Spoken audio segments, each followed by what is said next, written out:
रेगिस्तान, खामोश पहाड़ और हल्की सी हरियाली के दरमियान कुछ कैंप लगे हैं। वहाँ कुछ लोग रहते हैं जिनके रूल बहुत ही सख्त हैं। अपना काम खुद करना है, किसी भी मशीनरी डिवाइस या डिजिटल चीज का यूज नहीं कर सकते। और उन्हीं कैंप के दरमियान एक नया लड़का भी था जिसका नाम रित है, और वो कुछ दिन पहले ही वहाँ आया था। और उनका ग्रुप वहाँ पर आने वाले लोगों को सफारी करवाते हैं, और इसलिए वो इस जगह के बारे में ज्यादा नहीं जानता। रित को लगता है कि ये बस एक नया तजर्बा है, लेकिन ऐसी जगह अक्सर अपनी कहानी खुद सुनाती है। और कुछ ही देर बाद एक हेलीकॉप्टर वहाँ पर उतरता है, और उसमें से कुछ लड़कियाँ और लड़के बाहर निकलते हैं। वो सब लोग एडवेंचर के शौक में वहाँ आए थे, लेकिन उनमें से एक लड़का ऐसा था जिसके अंदाज से गुरूर टपक रहा था, और वो अपना सामान उठाने की जहमत तक नहीं करता। और ये देखकर एंड्री सख्त गुस्से में कहता है, जहाँ सबको अपना काम खुद करना पड़ेगा और जहाँ कोई नौकर चाकर नहीं मिलेगा। और पायलट ने क्लियर से कहा,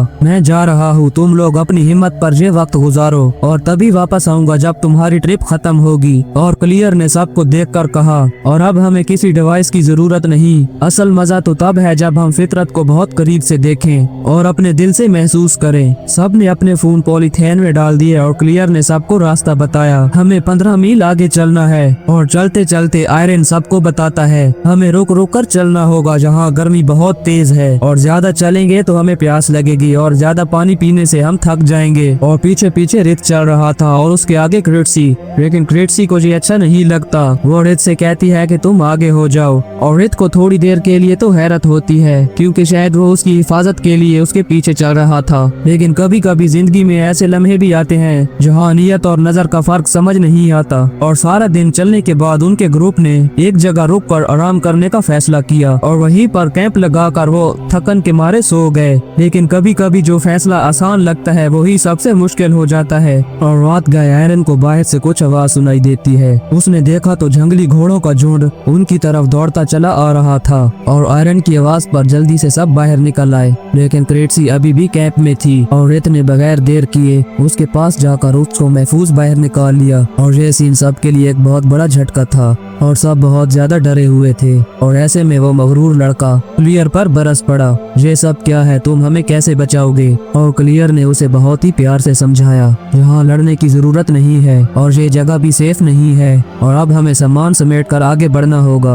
और मुश्किल हालात हमेशा एक ही सबक देते हैं, और एक दूसरे पर एतमाद रखना। और एक दिन के सफर के बाद जब वो अपनी मंजिल पर पहुंचते हैं, और वहाँ रेत में एक बहुत बड़ा गड्ढा बना हुआ था, जैसे कोई चीज आसमान से आ गिरी हो, जो धूप में हल्की हल्की रोशनी बखेर रहा था। और रेत को वहीं पर एक फूल मिलता है जिसमें एक वीडियो और एक अंडे की पिक्चर थी, और करीब ही एक बहुत बड़े सा दायरा बना हुआ था जिसके अंदर सफेद लिक्विड की जैसी कोई चीज थी। और ये सब देखकर वो हैरान रह गए, क्योंकि कोई भी नहीं जानता था कि ये असल में क्या है। और आयरन को करीब ही एक गाड़ी नजर आती है कि गाड़ी में एक लाश पड़ी है और जो बिल्कुल सूख चुकी थी, और सब कुछ लम्हे भर के लिए रुक सा गया। और शायद ये वही आदमी था जिसके फोन में वो तस्वीर मिली थी। और आयरन ने क्लियर के पास आकर कहा, हमें फौरन यहाँ से निकल जाना चाहिए, और ये जगह बिल्कुल महफूज नहीं है। क्लियर ने गहरा सांस लिया और जवाब दिया, ये मुमकिन नहीं है, हम ये ट्रिप बीच में नहीं छोड़ सकते। हम सब ने इस मुआहदे पर साइन किए हैं, अगर वापस गए तो हमें जेल हो सकती है, बल्कि हमारा लाइसेंस भी कैंसिल हो सकता है। और जो कुछ भी तुमने देखा भूल जाओ। और वहाँ रित को इसके बारे में कुछ पता नहीं चलता, और आयरन के दिल में शायद गुस्सा था मगर साथ में बेबसी भी।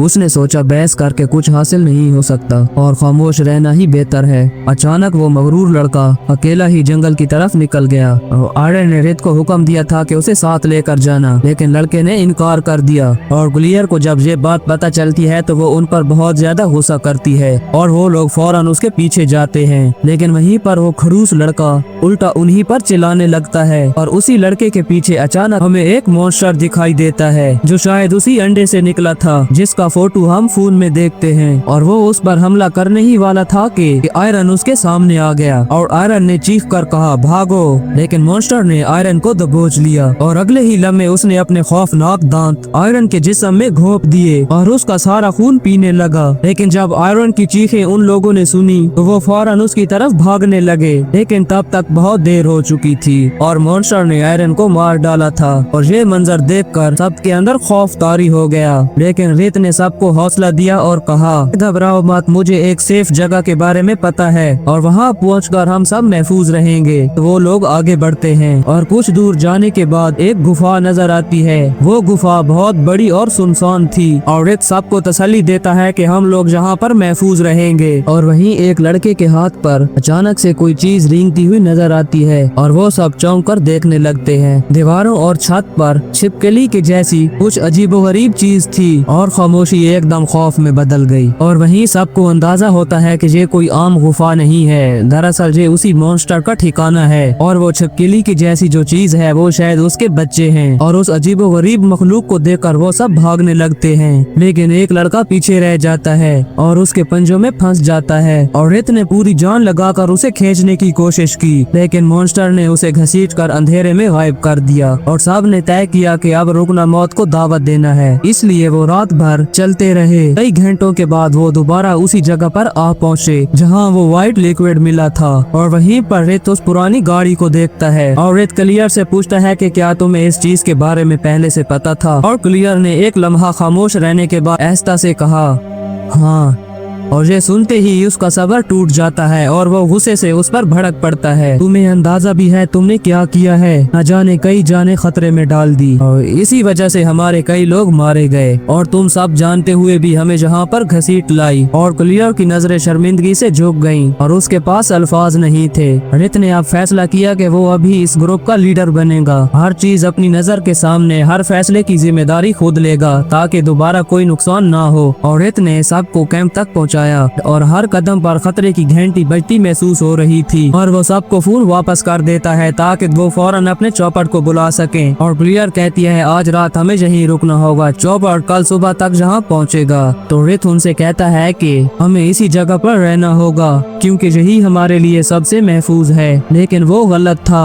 जी हाँ, वही मॉन्स्टर अब वहाँ पहुँच चुका था। इसने एक लड़के को अपना शिकार बनाने की कोशिश की, लेकिन रित ने उसे किसी भी तरह करके बचा लिया और रित सबको कॉटेज ले आता है। लेकिन सबके अंदर हौसला खत्म हो चुका था। थकन और खौफ ने हर एक को जकड़ लिया था और इतने में उसे याद आया कि दो लड़कियां नजर नहीं आ रही और क्लियर के साथ वो लड़की वॉशरूम में फंसी हुई थी। और रित जानता था कि उसकी जिम्मेदारी सिर्फ खुद को बचाना नहीं बल्कि उन सब की हिफाजत भी है। वो लड़कियों की तरफ भागता है, लेकिन वो मगरूर लड़का उसको रोक लेता है। वो कहता है इस तरह से सबकी जान खतरे में पड़ सकती है, लेकिन वो उसकी बात माने बगैर उन तक पहुँचता है और लड़कियां मौके का फायदा उठाते ही एक महफूज जगह पर पहुंचती हैं। ये लम्हा साबित करता है कि खौफ के बावजूद हौसला और जिम्मेदारी सब कुछ बदल सकती है। और उसी दौरान क्लियर पीछे रह जाती है। उसका आधा जिस्म दरवाजे के बाहर था। मॉन्स्टर ने उसे खौफनाक दांतों से पकड़ रखा था और रित जैसे ही उस पर फायरिंग करता है वो क्लियर को छोड़ देता है। लेकिन तब तक बहुत देर हो चुकी थी क्योंकि उसका आधा से ज्यादा खून तो मॉन्स्टर पी चुका था और उसकी जान बहुत खतरे में थी। अगर मैं वो बूढ़े आदमी की लाश देखकर वक्त पर वापस लौट जाती तो आज ये सब कुछ ना होता और छोटी सी नादानी बहुत नुकसान कर सकती है। और क्लियर की लाश ने रित के अंदर का सुकून छीन लिया और अपने साथियों की जानें कुछ ही घंटों में खो देना उसके लिए बर्दाश्त से बाहर था। और ये सब देखने के बाद वो मगरूर लड़का इन सब का जिम्मेदार अभी भी उनको समझ रहा था और वो बहुत बातें सुना रहा था। लेकिन जब रित का सब्र खत्म होता है तो वो फौरन उस पर बंदूक तान देता है। कहता है कि तुमने एक और लफ्ज भी बोला तो मैं तुम्हें अभी जान से मार दूंगा। और अब रात को क्रेटसी और रित आपस में बात करते हैं। वो एक दूसरे को अपने बारे में बताते हैं और उन दोनों का उनके सिवा इस दुनिया में कोई भी नहीं है। मुझे लगता है कि वो एक दूसरे को चाहने लगे थे। और सुबह जैसे ही चॉपर आता है, लेकिन जो पायलट होता है वो उनको साथ ले जाने के लिए राजी नहीं था क्योंकि वो पहले क्लियर और आयरन से मिलना चाहता है। रित ने उसे लाख समझाने की कोशिश की कि हमें जहाँ से जाना होगा जहाँ खतरा है, लेकिन जब वो पायलट क्लियर और आयरन की लाश देखता है तो उसे यकीन आता है। वो सबको बैठने का कहता है और वहाँ से जाने ही वाले थे कि तो वो दोबारा उस मॉन्स्टर की पकड़ में आ जाते हैं और इस चीज को देखकर सब डर जाते हैं। और इसी दौरान उसने एक लड़की को अपना शिकार भी बना लिया और रित उस पर बेखौफ फायरिंग करता है। लेकिन जब वो उस हेलीकॉप्टर की जान छोड़ने वाला नहीं था तो रित अपने साथियों से कहता है कि फौरन कूद जाओ और खुद भी कूद जाता है, लेकिन वो पायलट उसका शिकार हो जाता है और हेलीकॉप्टर एक बड़ी चट्टान से लगकर तबाह हो जाता है। और वो लोग सोचते हैं कि उसके साथ वो मॉन्स्टर भी खत्म हो चुका है। और रित उनसे कहता है कि पास में ही एक फार्म हाउस है और मैं उसको जानता हूँ, मेरी उससे अच्छी दोस्ती है, हो सकता है कि वो हमारी कोई मदद कर दे। और वो मगरूर लड़का अब उनके साथ चलने के लिए राजी नहीं था क्योंकि वो बहुत थक चुका था। रित उसे समझाता है कि बाकी सब भी थके हुए हैं, सिर्फ तुम नहीं थके, इसलिए चलो हिम्मत करो। लेकिन वो बड़ा ही बेवकूफ था, उसने उल्टा रित पर ही हाथ उठा दिया और उससे ही लड़ने लगा और रित ने भी उसे बेखौफ मारना शुरू कर दिया और आखिर में कहा कि अगर उसका मन है तो वो चल सकता है, वरना यही रहकर मौत का इंतजार कर सकता है। और जैसे तैसे करके वो लोग फार्म हाउस तक पहुंच जाते हैं, जहां पर मौजूद रित की साथी उसकी हालत देखकर पूछती है कि आखिर उसे क्या हुआ है। तो वो उसे सारा माजरा बताता है और उसकी दोस्त पुलिस से राब्ता करने की कोशिश करती है, लेकिन उसी दौरान उनको कुछ आवाज सुनाई देती है। वो देखता है कि वो बेवकूफ लड़का गाड़ी लेकर जा ही रहा था कि रित उसके पीछे भागने लगता है, लेकिन वो रित के हाथों से निकल जाता है और रित गिर जाता है। लेकिन उसी दौरान वो मॉन्स्टर कार समेत उसका शिकार कर लेता है और उसे बहुत ही भयानक मौत देता है। और वो सब लोग दूर से उसको देख रहे थे और मॉन्स्टर की नजर क्रिस्टी पर पड़ जाती है। लेकिन जैसे ही बंदूकें लेकर वहाँ पहुँचते हैं और उसका साथी डैनी रित को बताता है कि वो मॉन्स्टर क्रिस्टी को ले गया और वो पूरी तैयारी के साथ उसी गुफा में जाता है जहाँ पर मॉन्स्टर रहता था। वो देखता है कि वहाँ पर उसी मॉन्स्टर का बच्चा क्रिस्टी का खून पी रहा है और ये देखकर उसका खून खोल जाता है